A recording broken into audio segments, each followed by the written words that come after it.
Ito yung panapos na lineup nitong Dubs sa laban nila versus Clippers. Wiggins, Podziemski, Steph, Draymond, pati Kuminga. Parang dumidikit na talaga si Coach Steve Kerr sa ganito na lang lineup at malaki ang tiwala niya kay rookie Brandon Podziemski dahil solid defender din to. Napakasipag, mahilig kumuha ng charge at katiwa-tiwala rin po sa opensa. Dito nga nakakuha siya ng steal dahil lang sa tamang pagbabasa ng depensa pati kakampi niya. Naiwan na siya ni Harden pero alam niyang may sasalo sa kanyang kakampi. So nag-rotate at nag-switch na lang siya sa iba at nakaagaw pa nga po. May kita rin natin dito si Klay na nakaupo kasi ganun na nga siya. Hindi na siya talaga nasasama sa crunch time.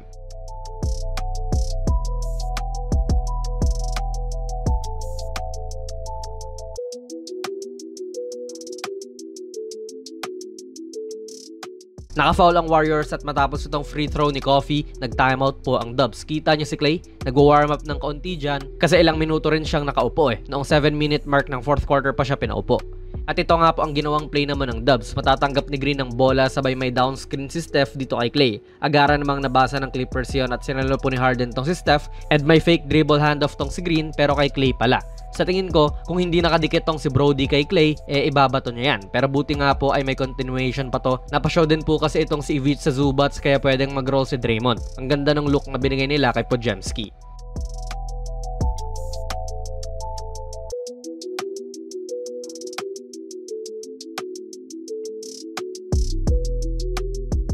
Now mga idol, 39 seconds po to with only 3 points sa kalamangan ng Clippers. Kung sakaling maubos ng Clippers ang 24 seconds na shot clock nila tapos hindi sila makakascore, may 15 seconds pa ang Dubs para itabla ang laro. Yun naman din talaga ang obvious na dapat nyong gawin. Depensa lang kayo at huwag kayong magpa-foul pa. Kita nyo itong si Coach Kenny Atkinson, sumisenyas. Itong isa nilang assistant coach, sumisenyas din po. Si Coach Kerr, ganun din. No foul daw. Si Quinones, sumisenyas din. Nakatayo pa siya dyan na parang coach. Si Chris Paul na nasa dulo, ganun din po. Pero sa sobrang daming sumisenyas sa panig ng Warriors, wala atang nakita si Klay sa mga yon. Nor hindi niya naisip man lang na wag mag-foul at ang una niyang ginawa, edi mag-foul.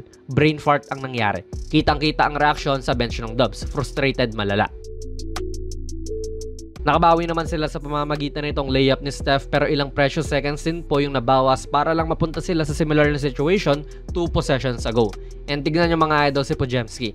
Hindi ko sure kung tama ba yung no call dito pero medyo sumuwag si Westbrook sa kanya. Matinik talaga kumuha ng charge to pero hindi ata siya napagbigyan ng mga ref at no call po ang tinawag.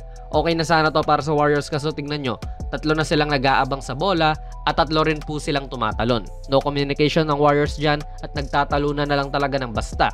Nakuha na nung isa sa kanila pero nagtapikan pa sila. Kalaban patuloy ang nakakuha ng bola.